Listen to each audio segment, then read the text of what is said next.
All right, let's get into it.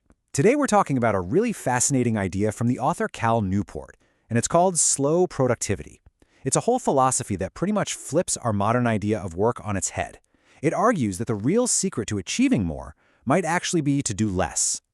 To really get why this idea is so radical, you've got to go back to 1995. The head of CBS, a guy named Leslie Moonves, sent this memo out to his employees. And wow, this thing just perfectly captures that more hours equals more value mindset that has run our professional lives for decades. This, right here, is the soul of hustle culture. But it makes you wonder, doesn't it? It's a question I think a lot of us feel deep down, especially after a long week of just back-to-back meetings and an inbox that never seems to empty. Is all this busyness actually making us productive? To answer that, we first have to figure out what the problem even is. Newport argues that a lot of modern work is just trapped in what he calls the cult of busyness. Okay, so this is really the heart of the matter. See, back in the industrial age, productivity was super easy to measure. You could literally just count how many widgets were coming off an assembly line. But for what we call knowledge work, writing code, creating a marketing plan, coming up with a design, the metrics get really fuzzy. I mean, how do you put a number on a brilliant idea? You can't. And that created this huge measurement vacuum. And into that vacuum, something else crept in to take its place. A really dangerous substitute, a concept that is the source of so much of our workplace anxiety today, pseudo-productivity. So here's the key takeaway. Because we couldn't easily measure the actual output of our work, we started rewarding what we could see, the input. Things like firing off emails late at night, being always on Slack, or just packing our calendars with meetings. We started confusing the performance of being busy with the reality of being effective. And the results of this, well, they're not great. This nonstop focus on looking busy has led directly to massive burnout and stress. It makes us chase the small, shallow, visible tasks instead of the deep, meaningful work that actually makes a difference. And in the end, it completely undermines any sense of real accomplishment. Okay, so that's the problem, and it's a big one.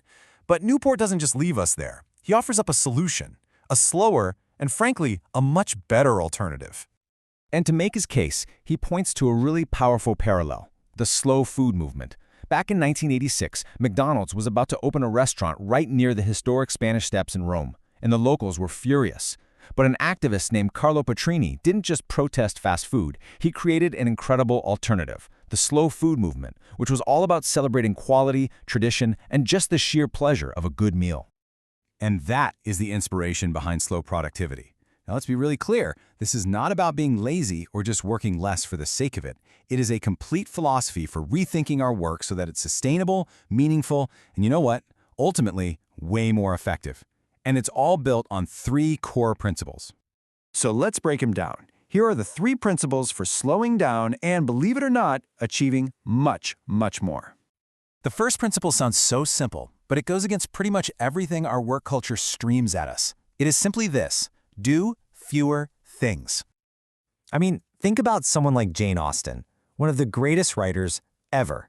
Her most productive period wasn't when she was at her busiest, going to parties and fulfilling social obligations. Nope. It was only when her life quieted down and her obligations shrank that she found the space to write her absolute masterpieces. So how do we actually do this? Well, Newport suggests we have to get pretty ruthless about reducing our commitments. Start by limiting your big, overarching goals, your missions. Then limit how many projects you're actively juggling at once. And on a day-to-day basis, try to pour your energy into just one significant thing. It's all about reducing that mental tax that comes from trying to manage way too much. Okay, principle number 2 takes it a step further. It challenges this crazy idea that we have to be on at 110% all the time. It's about learning to work at a natural pace. If you look back at history, some of the most productive people, we're talking Newton, Copernicus, they didn't work a relentless 9 to 5. They knew that great work needs time to breathe. Their biggest breakthroughs happened over years, with intense focus followed by periods of rest. Their work had seasons. So how do we find our own pace? Well, for starters, give your important projects more time than you think they'll need. Plan your year to have intense seasons and slower, more reflective seasons. And maybe most important of all, forgive yourself when your productivity dips. It's gonna happen. The key is consistency over the long haul, not just constant, brutal intensity. And that leads us perfectly into the third and final principle, the one that really ties it all together. This is about shifting our focus away from the sheer quantity of what we produce and onto something much more important, obsessing over quality. There's this incredible story about the musician Jewel. Back in the 90s, she was literally living out of her car when she was offered a massive $1 million record deal. And she said no. Can you imagine? Why? Because she knew her craft wasn't ready yet. She chose the long-term quality of her art over a quick win. And that decision is what built her a career that has lasted for decades. So how do we get this mindset? First, you've got to improve your taste. Go out and really engage with the absolute best work in your field. It raises your own bar. Second, invest in quality tools. It's a signal to yourself that you're serious. And finally, you have to bet on yourself. That means investing your own time, your own effort to push something from just good enough to truly great. In the end, all three of these principles, doing less, working at a natural pace, and obsessing over quality, it all comes down to this idea, which the writer John McPhee captured perfectly. Slow productivity isn't about some single heroic burst of work. It's about the incredible power of small, consistent, meaningful efforts that add up over time.